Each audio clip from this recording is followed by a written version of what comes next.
Good evening, everyone. My name is Devanshi Kohli, and I'm your host for this knowledge session on essence of sales. I'll be giving you a brief about what actually sales is. Sales is the backbone of any thriving business, acting as the bridge between a company's product or services and its customers. At its core, sales is about understanding customer needs, building relationships, and providing solutions that align with their desires. It's not just about closing deals, but creating value that leads to long term satisfaction and loyalty. The essence of sales goes beyond transactions. It's about trust, communication, and connecting with people in meaningful ways. Successful sales involves not only the art of persuasion, but also empathy, strategic thinking, and adaptability to meet the ever evolving demands of the market. Ultimately, sales drives growth, fuels innovation, and builds the foundation for sustainable business success. Before we begin this session, I would like to give you a brief about SEMS Welfare Foundation. SEMS Welfare Foundation, a registered non-profit organization, is dedicated to social impact across various sectors. We focus on education, particularly skill development and entrepreneurship. Through our initiative DG Saksham, we have created training programs in IT, finance, retail, and entrepreneurship, impacting over 6,000 individuals. We are currently upskilling inmates in Haryana jails and collaborating with universities and colleges. We have also partnered with banks to place over 1,500 candidates in jobs. In just a short time, SEMS has established itself as a force for positive change, equipping individuals with skills for employment and promoting women's leaderships in various industries. This session is collaboratively organized by DD Saksham, which is a company that empowers businesses through data and technology. We offer a wide range of services, including IT, software, data science, research, consultancy, data analytics, and marketing. Now, I take this opportunity to introduce today's speaker, Mr. Malay. Mr. Malay is a chartered accountant and a business transformation coach.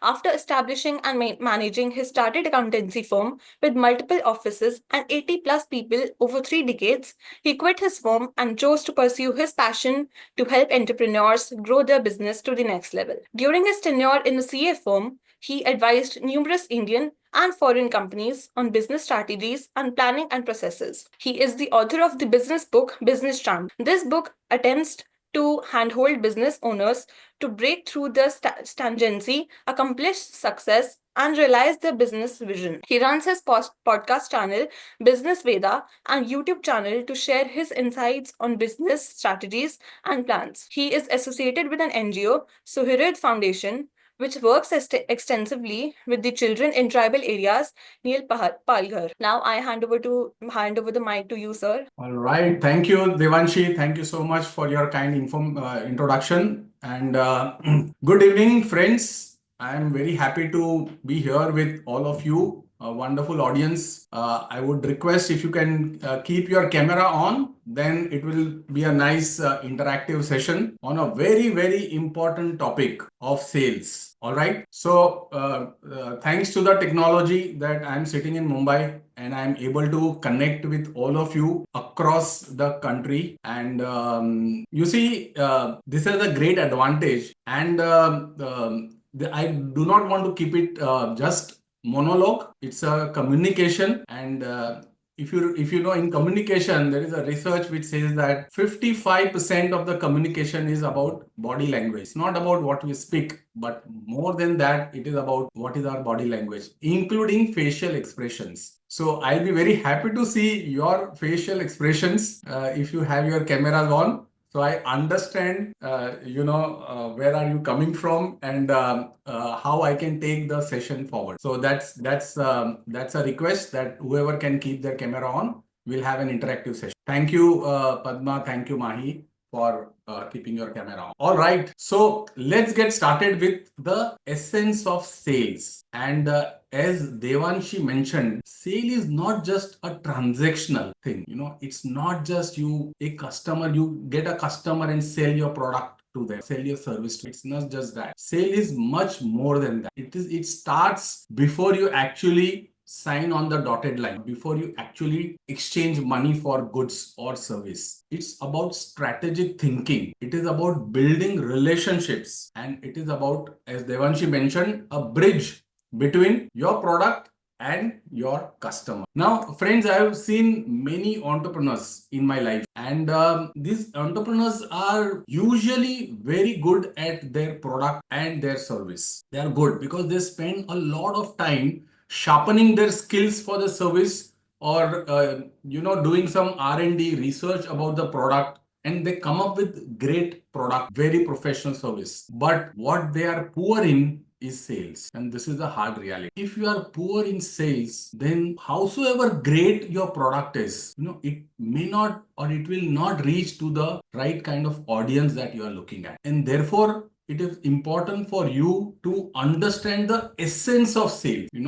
and we will talk about the mindset that we must cultivate if we really want to master the art of sale. Because in business, in entrepreneurship, mostly everything is about sale. Sale is like an engine for your business. The how your engine goes, all the bogies will follow, right? You do whatever with the bogies, but it's all up to your engine that will determine the speed of your organization, that will define the level of your success. I'm not undermining the importance of a great product or service. What I'm saying is we do not need to stop at creating great product or service. We need to take this forward. We need to take that one step more than just creating a product, and develop that kind of strategic thinking of how we can get more customers, how we can build our successful organization by having more sales. So I have a small presentation for you, which I will share with you, and if there are any comments, you can put it in the chat box, and I'll be happy to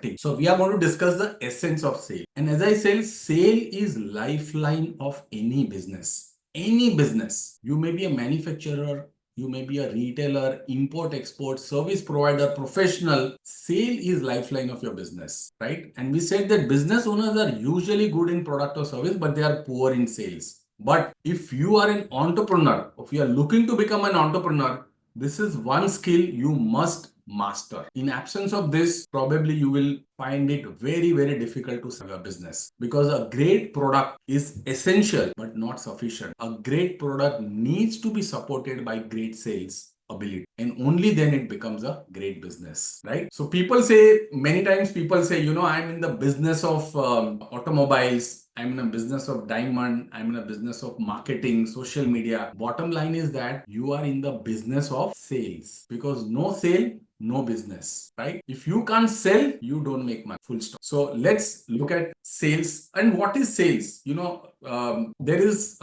basically, of course, exchange of product and service in exchange for money. And sales starts where the marketing ends. We do a lot of marketing activity like posting on social media, Instagram, Facebook, LinkedIn. We do email marketing. We do a lot of there are billboards, advertisements. There are so many ways in which we try and reach out to a larger audience. So it is one to many, which is marketing. But whenever there is an inquiry with you, somebody shows an interest in your product or service, and then when you start your conversation, that's where the sales activity starts. So usually sale is one-to-one activity wherein you clear their doubts, resolve their objections, what are the challenges, what are the pain points, what are the problems they are facing, and how will you be able to resolve their problems? How will you be able to give them solution? That conversation is what brings sales to your order, right? So I'm going to actually, friends, give you 10 key pointers which will help you understand how we can get better at sales, and what is the kind of mindset. This is very important. What is the kind of strategic thinking and mindset we need to cultivate so that we can increase more sales? And these are 10 key pointers I have for you. And we'll quickly go one by one. And they are all will lead to improving your sales skills. Are we ready? Then you can put it in the chart that we are ready, so that I know people are ready to get this 10 key master key points. All right. The first one is people first buy you, then they buy your product or service. Please understand, we are talking of small, medium business owner, entrepreneurs, startups, small, medium business owners. You are the biggest brand ambassador of and if people can buy you as a personality, if I can if I can see that, Devanshi is a great personality, she comes across as, what do we mean by people? She's authentic. She's authentic, real. She doesn't keep faking. She's credible, right? Whatever she says, she will do. She's credible. I can rely on her skills and she's trust. If I can relate Devanshi with these three qualities, then whatever Devanshi, whichever business she is in, she may be in a social media, she may be in a content or any other business. But if I can relate these three qualities with her personality, so I buy her as her personality, I'm likely to give business. Your 80% of the work is done. You have to be good in your product and service. You have to be good. There is no, if the quality is not there, then probably I will buy once, but then I will not buy again. So quality has to be there, and that is taken for this entire session. But if I can buy a person, a business owner, an entrepreneur as a personality, if he comes across as authentic, credible, and trustworthy, I'm most likely to do business with him whenever I need that kind of services, or the I may not need that product today, but whenever I need, I will go back and contact that person and I will try and I will buy. Why? Because now I can relate that person with authenticity, credibility, and trustworthy. So the first key aspect that is very, very important in sale is people first buy you. So first you have to start working on yourself before you start working on your marketing campaigns or sales campaigns. So you have to, because you are the brand ambassador of, okay, so that is the first key aspect. The second one, it's all about your customer. Yes, even if you are a professional, yes, that's in fact even more important, that people buy you first, whenever you are in a profession. All right, the second point is, in this movie, there is a movie. This business is a movie, and you are not the hero of that movie. Neither is your product nor your bank account. The hero in your movie is your customer. You have to think like your customer thinks. Okay, it's all about your customer. If you are making a business, you have the whole business model has to be built around what is required by what is the problem that I'm solving, what is required by my customer.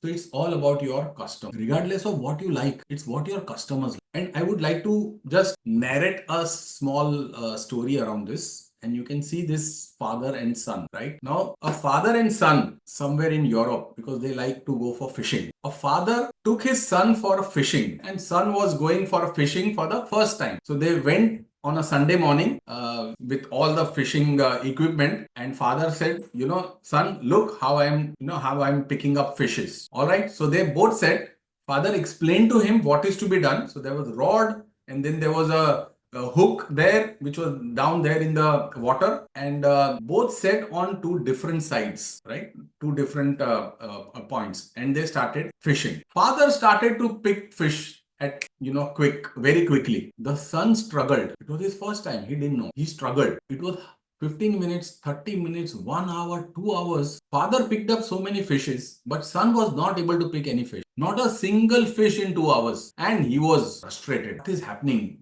I understand I'm new, but what is happening? I'm not able to pick one single fish. And then he started crying and he was very annoyed, and he complained to his father, what is going on? And father also was surprised. So he tried to check the hook. Okay, what is wrong with this? And what he saw on the other side of the hook, the son had applied strawberries and creams. Son had applied strawberries and cream. Now, we know that fishes don't like strawberries and cream. So father was surprised. Why did you put strawberry and cream on the hook? Fish will never come. Why did you put this?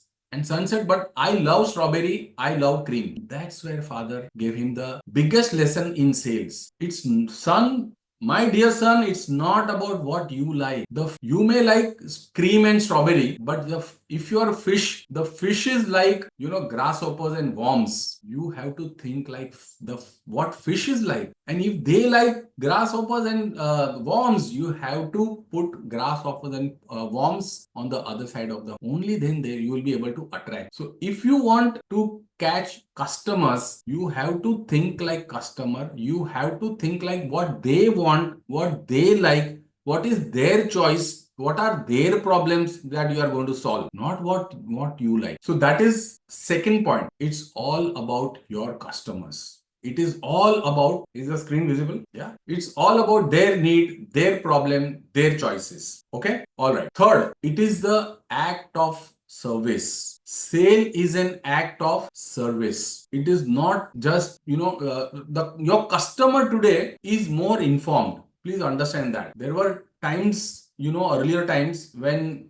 the whole mindset was to sell by hook or by crook. Somehow we need sale, go out and make sales. Somehow we want to make sale, right? That was a mindset. But now it is very different. The customer is more informed, and it is important for you to understand that it is an act of service. You are giving service, you are solving their problems. You have to add value to them. It's all about adding value. It's all about helping them solve their problems, and it is all about helping them grow their business. All right. You have to become an integral part of their business, and you have to become a part of their growth story in their business. Because if that happens, then you become indispensable for your customer, and they will keep coming back to you for all their requirement and all their needs. So third one, the mindset again is that it is an act of service. Fourth one, how convinced are you in your product? Many times I've seen, you go out and try and sell, but if you know in the heart of your heart that I'm not selling a good product, then it shows up on your face. It comes out in somehow in your communication that,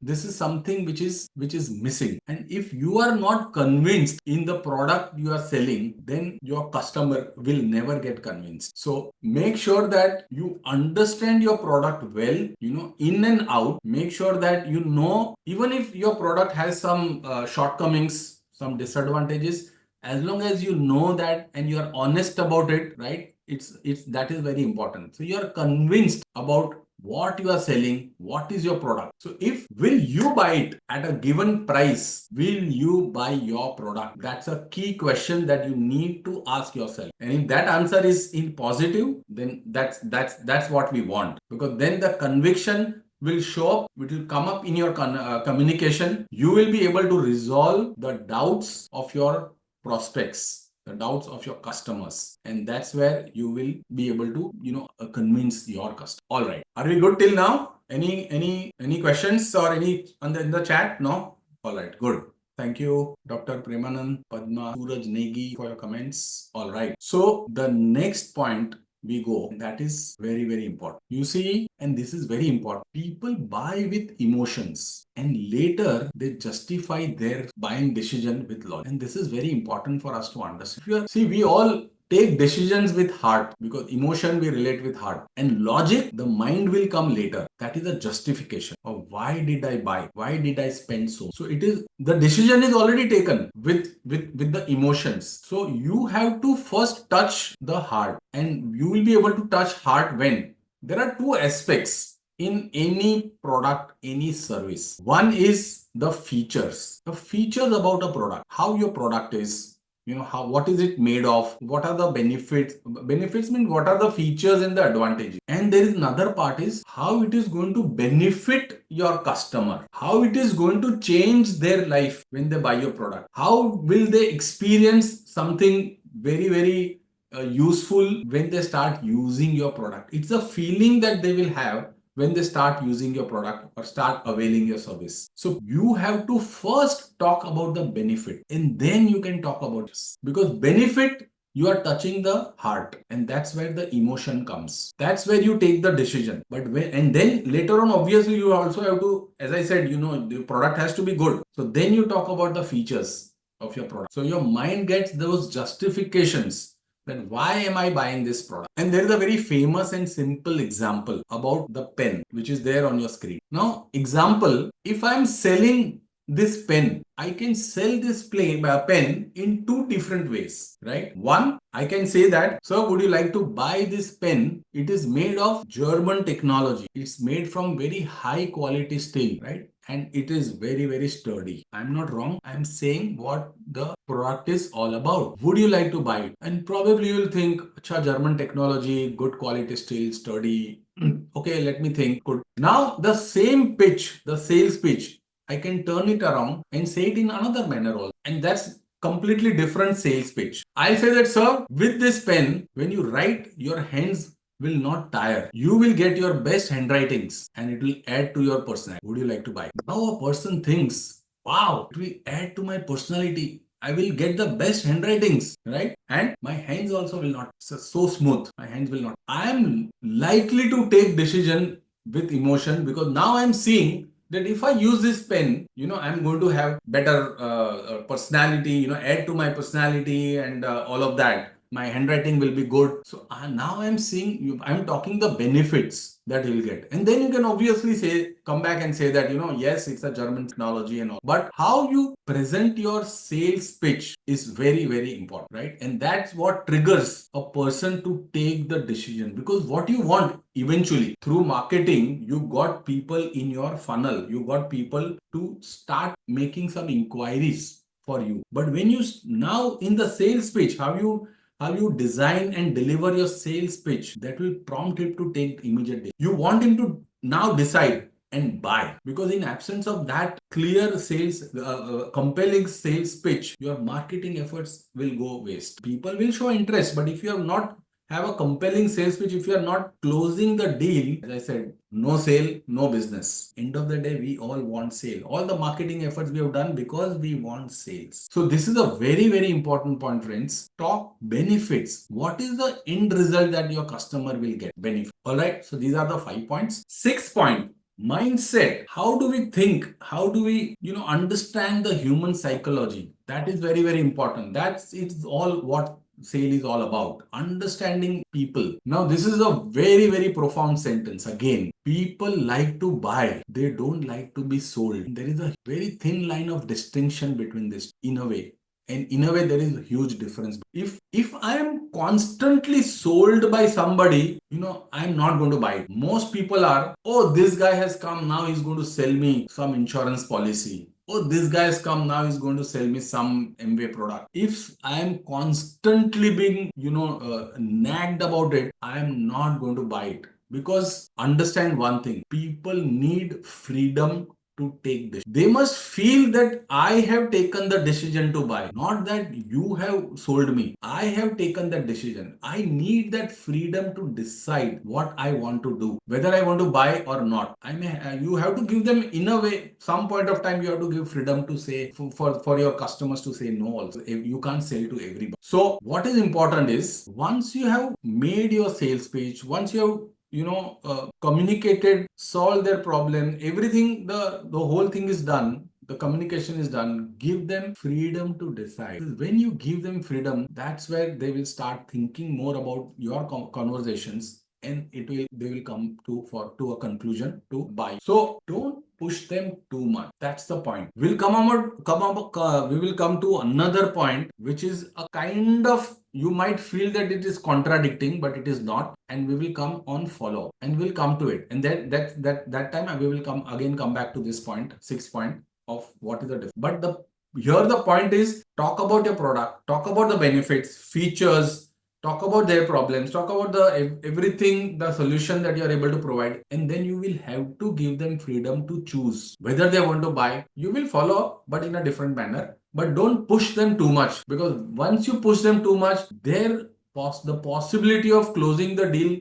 actually start diminishing. When you keep talking about the benefits and features, the possibility keeps rising. But if you push too much, after a point, it dips. Then somewhere we feel that, this guy is too much pushing. I may buy similar product, but I will not buy from him because now I can't take this more. So that's the kind of feeling we don't want to give to our customers. All right. Another important aspect. Sale happens by act of reciprocation. Reciprocation, very important. You have to be willing to take the first step. We say it is all giver's gain. Giver's gain. You have to take the first step. We go to gelato ice cream shop, and they give you in a small spoon, they give you different ice creams to taste, isn't it? So we taste. They are giving it away. And there are softwares, SaaS model softwares. They give you to use the software free. You use it free 1 month. They want you to experience, because now I'm giving away what we also call this as a lead magnet. There's something which is also called lead magnet. I am actually becoming a magnet to attract people in my life. Very important for you to take the first step about your business, right? If you take the first step, you dramatically increase the chances of your customer to reciprocate and take the next step, right? For example, you know how our mind works. As I said, sale is all about understanding the human psychology, how people think, and we have to understand that. We can put that into practice. How people think. Let us say, Lakshmi invites me for a cup of coffee. I'm in her city and she invites me for a cup of coffee, and we go to a Starbucks nearby and we go for a coffee. We have a very good conversation over coffee and then we finish. And then the bill comes. Now, Lakshmi does not allow me to pay that bill. Although I want to pay the bill, she does not allow. She said, "No, sir, you are in my city. I will." She pays the bill for the coffee. Now, what is my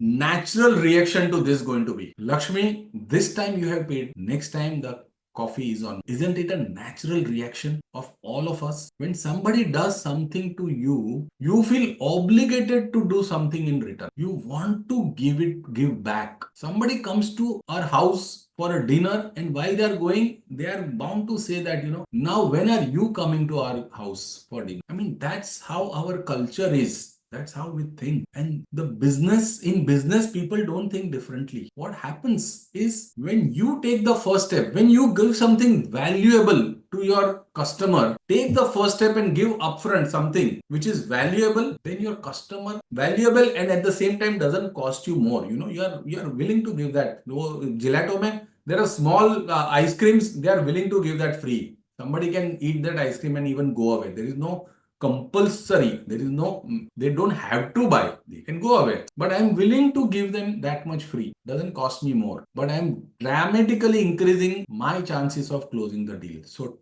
decide in your whatever is your business, decide what is that first step I can take, which can add value for my customer and which doesn't cost me anything more. I'm willing to give for free to that customer. All right. We are left with last three important points. Point number 8 is, we say FOMO, fear of missing. And this has to do with some time. When you give an offer and you say, this is a special offer for you. So this is a special offer for you. And this offer is valid only up to 7 days, only till 20th February, right? Right? Mahi goes to a shopping mall for shopping and she is seeing those discount and sale board. Always in the discount and sale board, it will come with some deadline, timeline. Sale is getting over, it's only up to 24th February. Because if they say only sale, our mind without a timeline does not, there is no sense of urgency to take decision. We want our customer to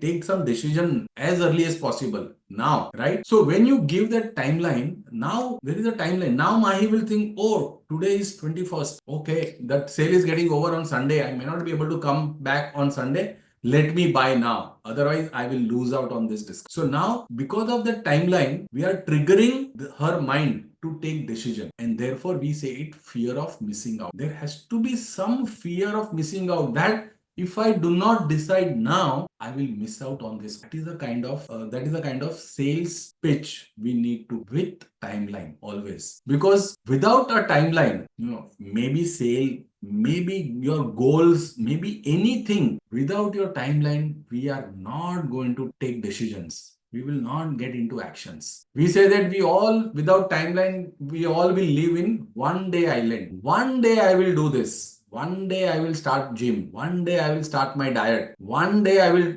do this something. But you have to give timeline to trigger your customer's mind to take decision. So we want to trigger their mind to take prompt, immediate action. Fear of missing out creates a kind of urgency to decide. Decide now, otherwise you will miss out. So that fear has in sales. The second last point, friends. Do you have only one of take it or leave it? Or are you giving them multiples, right? Option 1, option 2, any product, any service, anything, you can always carve out 2 or 3 options for sure in your business. right? Because this is again important. Then you say that, sir, would you like to go for A, B, or C? Question is not whether you want to buy or not. The question is you want to go for A, B, or C. Now you are giving up. Now you are channelizing your customer's mind into now, sir, A, B, or C. So he is now, should I go for this or this or this? The whether I should buy or not from you, you are actually skipping that part and you are fast forwarding him to take this decision on this. Again, options have to be very carefully priced. Something which is, very what we call low hanging fruits, what we call, easy entry, something which is your, low cost product, so that customer may not want to invest more in you if he has not done business with you in the past. So he may want to just test waters, he may want to try out your service or product. So there has to be an entry level product, and as and when the customer gets more confidence about dealing with you, he can buy your products. All right. Final point number 10. It is all about follow up. It's a sale is a rejection job. What do I mean by when you get people through your marketing activity? Let's say you get 100 people or you get 10 people. Let's say we'll just work on a small number, 10 people. Are all 10 people going to buy from you? Naturally not. You will have some people buy from you. You will have some people say no to you, and you don't have to get personal about it. Yeah. In my profession, in my early days, I used to give some proposal, and if somebody says no, I used to get really, very, very personal, take it to my heart. How, that I'm giving so good service at such a affordable price, why he said no to me? But that's the business is all about. You're not going to get all yes. There will be times when people will say no, and it is okay. They are not rejecting you. Now, this is the underlying point I want to make. They are rejecting your proposal or your offer. They are not rejecting you. So you don't have to get attached with your offer or your proposal that I am rejected. No, I am not rejected. I have a great product. I have great service. It is my offer or the proposal which may have got. And rejection, friends, is not permanent. And that's the good news. Rejection is not permanent because a research was conducted wherein they say that 92% of the people say yes, say 4 times no before they say a yes. All right. And I'm not talking about, sometimes we are doing business with a very close referral people. Okay, here this is a referral. No, we are saying generally after you get people from marketing activity, people will not say yes immediately. They will say 4 times no before they say yes. And there is another good news, because if you know both this together, you will be able to click more sales. 80% of the business owners stop follow up after they hear 4 times. Now, we have all great audience here. They understand the numbers well. When you combine both of this, then 92% say yes after 4 times no. After 4 times no, 92% are going to say yes, and 80% of the business owners are going to stop. They'll stop follow up. So now I am into that 20% follow up bracket, and now I have much less competition, and I have a much larger audience left to me to say. So follow-up is key. Follow-up is key. Now follow-up, as I said earlier, follow-up is different from pushing people for sale. It's a very subtle way of putting things up. And I've just put a few things that you can understand it from. In sales conversation, a person will not say yes. So my recommendation is never leave the next step to your customer. Underline this. Never leave the next step for your customers. The onus must always be on you. How? I'll give you some examples. We have 5 minutes, so I can give examples. When would be a good time for me to get back to you? Some people say that, all right, sir, please call me whenever you are ready. He is never going to call you because he's got many other things to do, and he will forget about you. He'll have 2-3 other people who are following up with him, and he'll forget. So you have to take the onus of the next step. When would be a good time for me to get back to you? So now he's saying, okay, all right, we'll say, okay, Padma, please get back to me next Tuesday. Is that good? So now you have the next step. Next Tuesday, you can follow because he told you to follow up next. It's the quality of question that determines most times the answer. So what question you are asking is important. When would be a good time? Another question, sir, could I see you early next week? Could I see you early next week? Yes or no? He'll say, no, next week I'm actually traveling. So let's meet a week after that. All right, sir, week after that.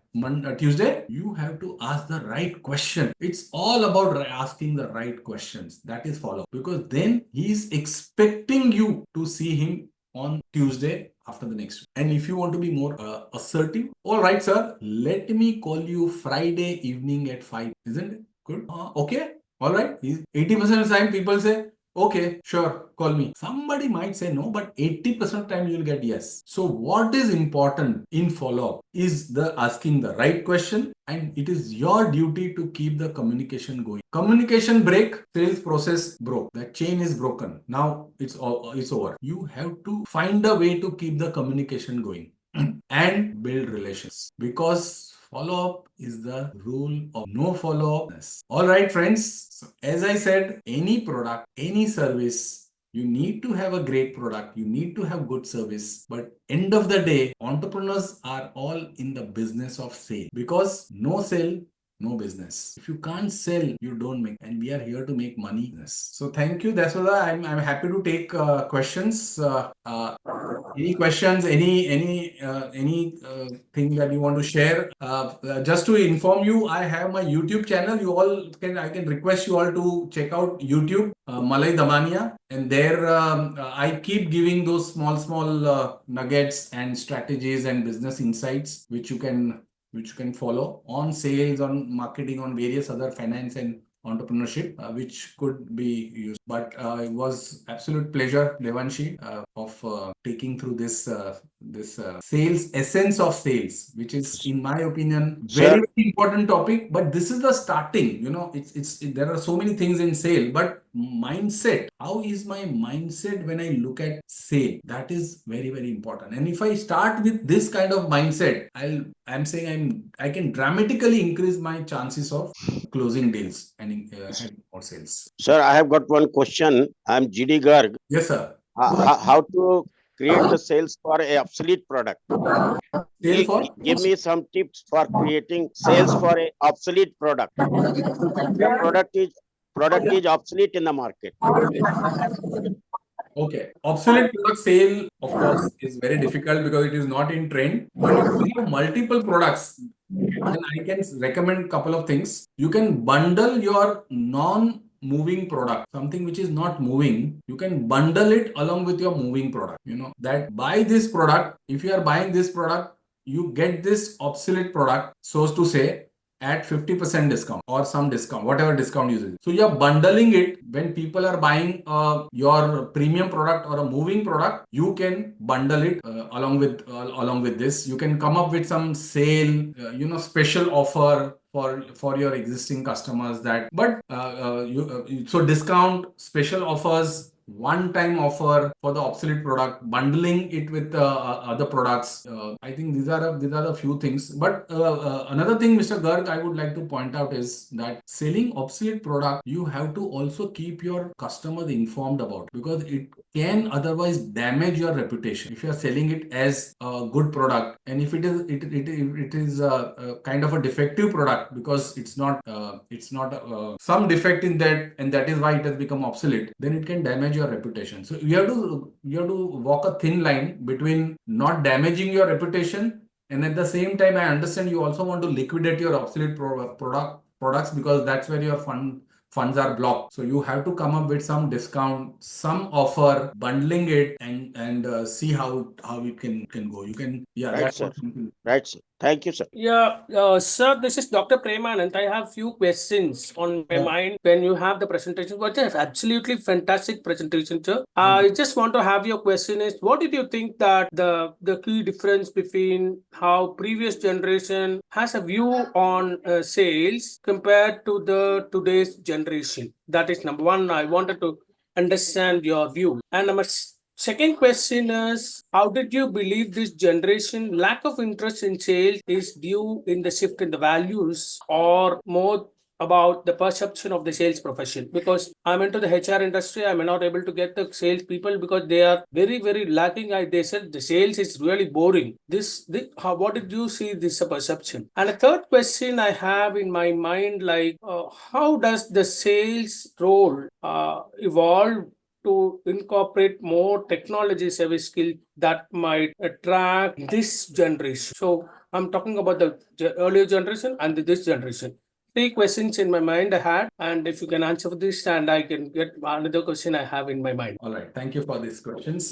Generational, previous generation and the new generation, the younger generation. Yes. I think they think very differently. This is the generation I have seen. I worked with father, I work with son, and the way they think is completely different. Yeah. Earlier, as I said, can I speak a little bit in Hindi also? Yeah. Okay. Yeah. Earlier, we say that, the bol bachan, that is a word we used, I've heard a lot. Bol bachan.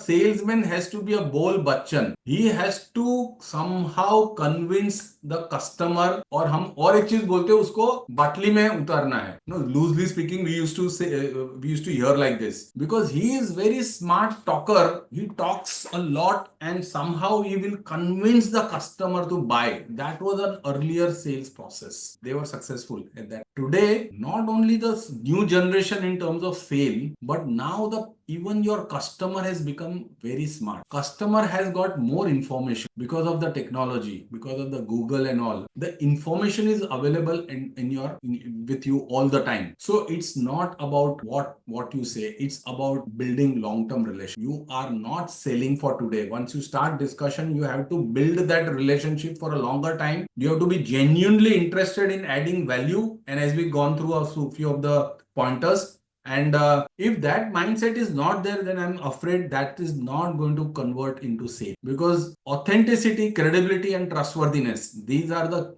key pillars for a salesperson. If that is lacking, then that's not going to work in a long term. You might be able to do some deals, few deals in the short term, but no long term. No, that's not good. So that's the generation gap I've seen, and the new generation have to be more value addition, more informed, and more concerned about that. Two, you talked about. I didn't understand the second, but I'll come to the third one, which is technology. Technology. Mr. Dr. Premanand, technology, be it sales, be it execution, be it finance, be it anything. Without technology, we are all going to fail. It is a mandatory requirement today. And if we are not talking of a person who is sitting on a galla in a retail shop and doing business. If you really want to scale up your business, grow your business without technology, it is not going to be possible. So there are sales funnel, and it's all about, we all keep talking about building long-term relationship, but how do you keep, let's say you meet 50 people in a conference or in a seminar and you exchange cards. The whole point is, what you come back to your office, you probably give one email to them, giving your introduction and giving your company profile, and then you're forgetting about it. And that's where you are losing the sale. Do you have a system which is backed by technology, by CRM softwares, whereby you are constantly in touch with them over a long period of time? And constantly, I don't mean every day, but maybe you can decide to be in touch with them once in a month by something, by an email or a WhatsApp or a call or whatever. But if that constantly being in touch with them process is not there, which can only happen if you have some CRM. So use technology. Absolutely, there is no doubt that without technology you cannot grow and scale up your business. Third, the second question, doctor, I didn't understand that you said it's boring for people. What is that? If you can elaborate. Exactly, the boring. Actually, they felt that sales is something which they felt to talking to the people instead of talking with the technology. They are not interested, because younger generation is not really took up the call, and they wanted to talk to the customers. They are not interested on that. That is why I feel that nowadays the BPO companies are very ITS companies have gone down. There are very few young generations are coming up and they wanted to shop. If people who have settled their life and they think that what you said is CRM, they only touch with the CRM and continue with it. They are not ready to talk, and the lack of interest is there. So that is my second question. All right. So we talked about Boring. CRM can sell and do, can help you. But in my opinion, end of the day, if you're selling a little bit high premium product, not even product, but you're not just selling low cost product, which can happen through directly through technology. But if you're not into that, personal touch is very important, which will help you close deals at a much better ratio. End of the day, doctor, look, if there is no fire in the belly, then this is not going to happen. The person has to believe, he has to be passionate about his job, whatever he is doing. If that is missing, and if people are just pushing him to do that job as a job, then he's not going to get. There has to be that strong desire, passion, and fire in the belly. And that is not only for that is for anything. Yeah, and my last question, I don't know, but nowadays, you may not able to see that many universities and career counselors or the colleges are not good in shaping the generation and the perception of the sales. What is your point of view? What is your advice? Let them change the role, or what they Advice have to to whom? push? Advice to whom? Sorry. Advice to whom? To the younger generation, because the people who come for an MBA program wanted to do something sales, or people wanted to do some BBA program, BCom programs. And I don't know, nowadays the universities or schools and the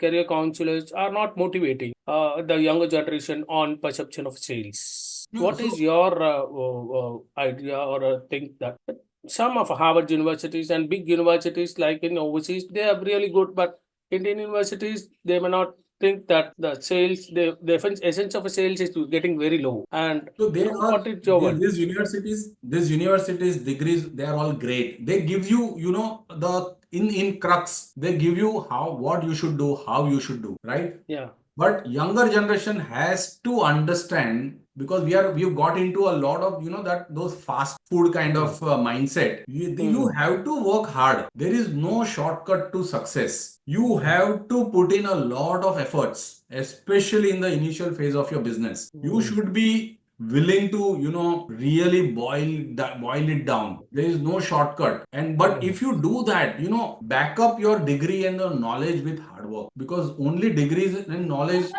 are not backed with huge efforts, then the results will not come. But when you have skills and when you back it up with efforts, huge efforts, that's the mindset we need to have, that there is no shortcut to success. Just because I have an MBA degree, I am not going to be successful. I have to hit the ground. I have to be willing to wake up early and stay late, meet more people, and try and learn more things and be practical and keep going and meeting out more people. And I should be willing to work hard. That's my message. Thank you so much, sir. Thank you so much. Sir, can I take over? Please. Thank you for so many good. Yeah. On behalf of the organizing committee, I would like to sincerely thank Mr. Malay, our speaker today. We had the chance to hear a fascinating and thought-provoking conversation about sales, about the essence of sales. Through his remarkable ability to convey information, our speaker gave us numerous insightful discoveries. We appreciate the effort and time they put into organizing this program. Some of the key takeaways from this event are: help customers solve their problems and help them grow. Be secure and convinced with your own product. This makes you and your customer confident about the product. People enjoy the freedom of taking decisions. They enjoy buying a product rather than it being sold to them. Fear of missing out. Customers should have the fear of missing out. This helps them get in action and take prompt and quick decisions. Sale is a rejection job. They are not rejecting you, but your proposal. Take it in a positive manner. Always initiate the next step and do not leave it on your customers. Keep communication going.